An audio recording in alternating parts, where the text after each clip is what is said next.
I take some clean water, and what I do is I try to wet the areas except where the highlight is,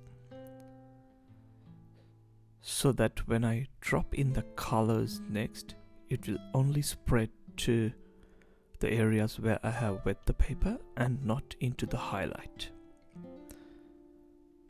I mix a bit of cadmium yellow orange and a bit of yellow as well. Any orange and yellow would do. And once I add the paint in, you can see that it's not spreading into the highlight, it's just staying white there. And with a brush I try to move a bit of paint, which will kind of give me that rough texture of the mandarin.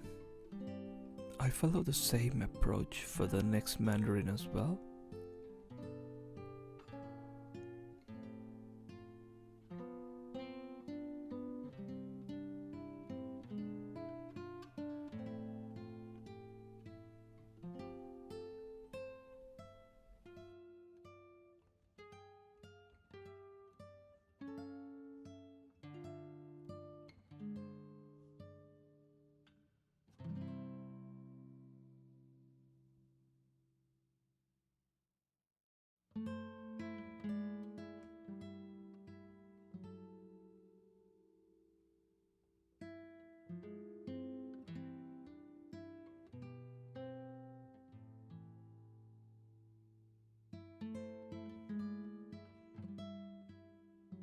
Just for a bit of variety, I'll put in the color directly on the dry paper for the fourth mandarin. And as you can observe, it's not a smooth wash as the previous ones. And same goes to the fifth mandarin as well. I'm just putting in the color directly on the dry paper and kind of using a bit of dry brush to get that highlight.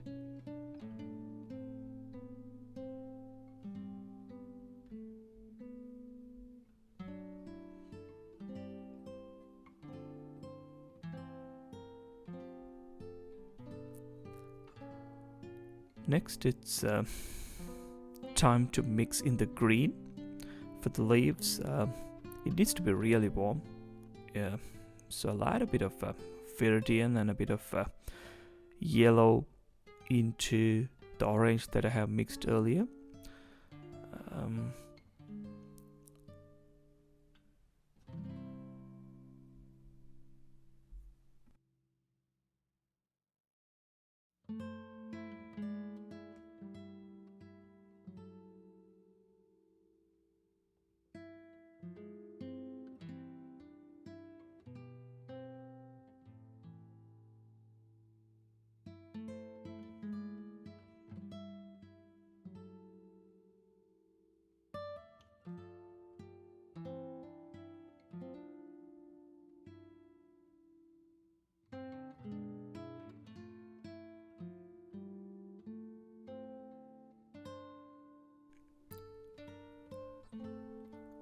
I'll use a bit of clean water now and try to wet the paper where I need the background to be. You can directly add the paint as well, but wetting the paper just kind of makes it a bit more smoother, and I want my background to be really smooth. Otherwise it might draw attention away from the subject here, which is the mandarins.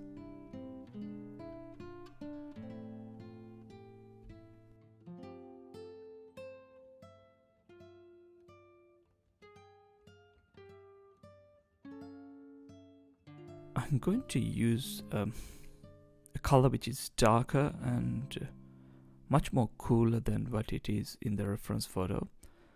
The background in the reference photo is like too warm. It's not enough to work as a background for this warm subject. So my background would be much more darker, and it's almost a bluish kind of brown. and I keep mixing these colors to get this dark background going.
The foreground is going to be a bit more warmer and lighter, and just wetting only certain areas of the foreground.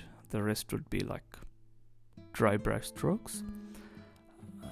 There's no particular reason for that. I just want it to look a bit more different than the background.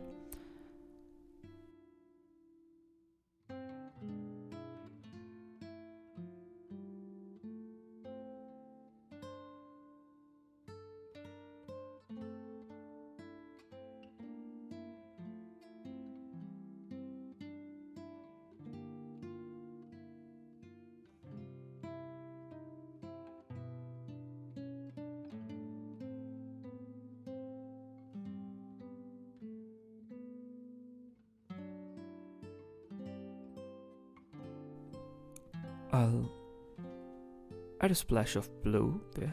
So blue is the complementary color of orange. A bit of color theory there. I never consciously follow or use the color theory, but sometimes when you know there's a bit of orange there, adding a bit of complementary color would add a bit of vibrancy to the painting.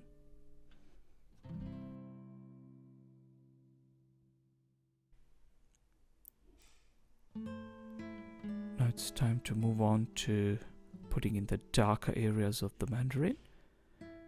For that I mix a bit of burnt and a bit of orange. It just needs to be a bit of brown, that's it.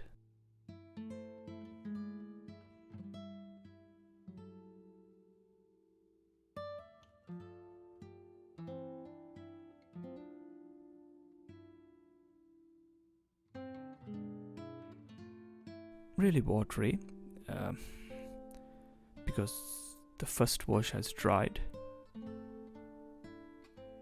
and I like carefully put in the brown on top of the orange, and the underlying wash is visible through the brown because it's a kind of a watery mix that we have for the brown. And I'm trying to get that texture again, the rough texture of the mandarin. The next one would be a bit more darker, a much darker brown.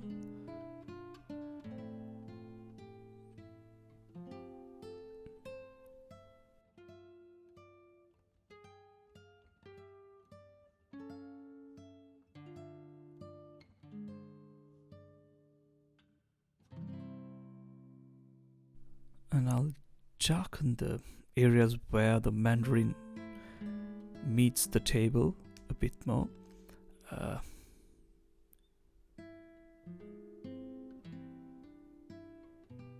Yep, that looks much better.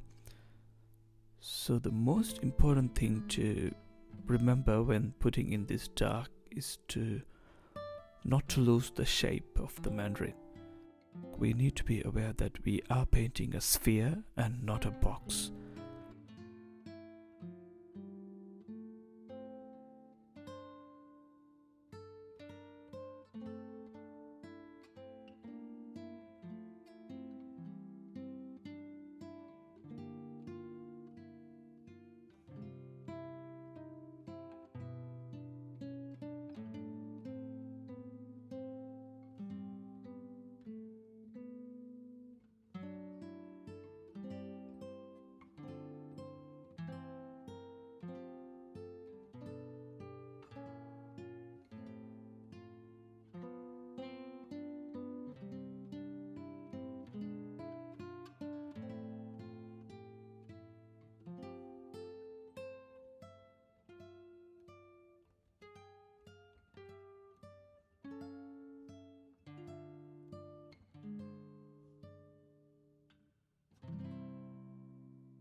I'm going to add a bit of dark to where the mandarins, the shape of the mandarin meets the table, just to create a bit of contrast there. This needs to be a smooth transition from dark to light, but the challenge that I have is that the foreground has dried completely now, so it's a bit tricky to get the transition from dark to light.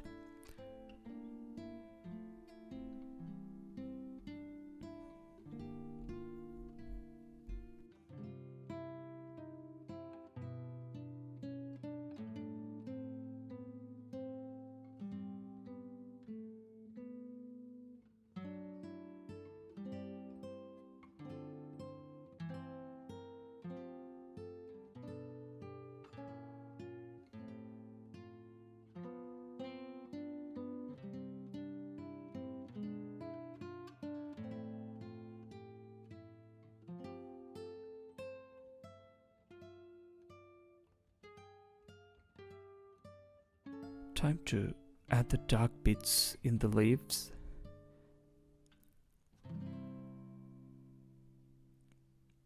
And this dark can be used to kind of create a nice contrast and define the shapes of the mandarins a bit more.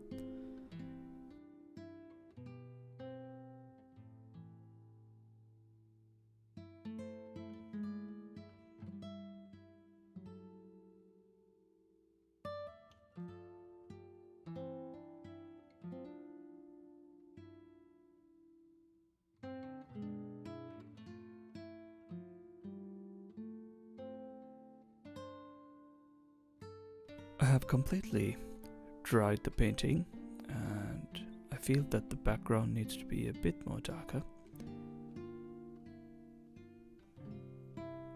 I'll mix the colors similar to what I put in earlier and try to make the background a bit more darker in certain areas.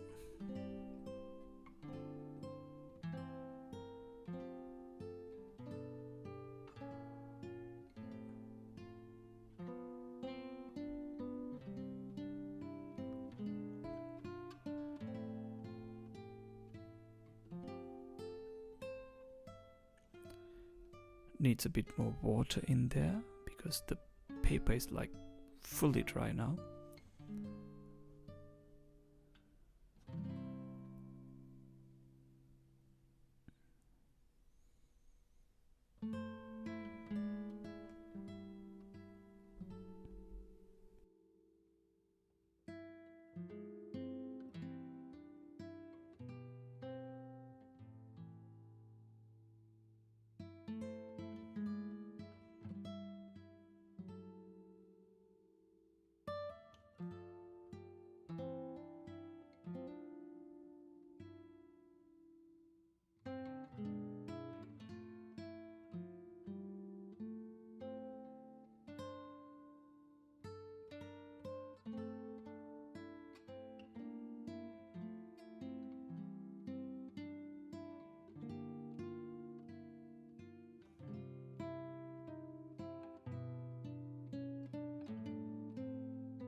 Before we finish off, I'll just glaze a bit of blue into the shadows just to create even more contrast. I quite like this demo. I'm quite satisfied. Only thing that I feel that I could have done better is the foreground. I wanted to distinguish the foreground from the background by treating it with dry brush strokes, but it didn't quite work out the way that I wanted. But it is what it is with watercolor. I cannot do much at this point of time, so I'll leave the foreground as it is.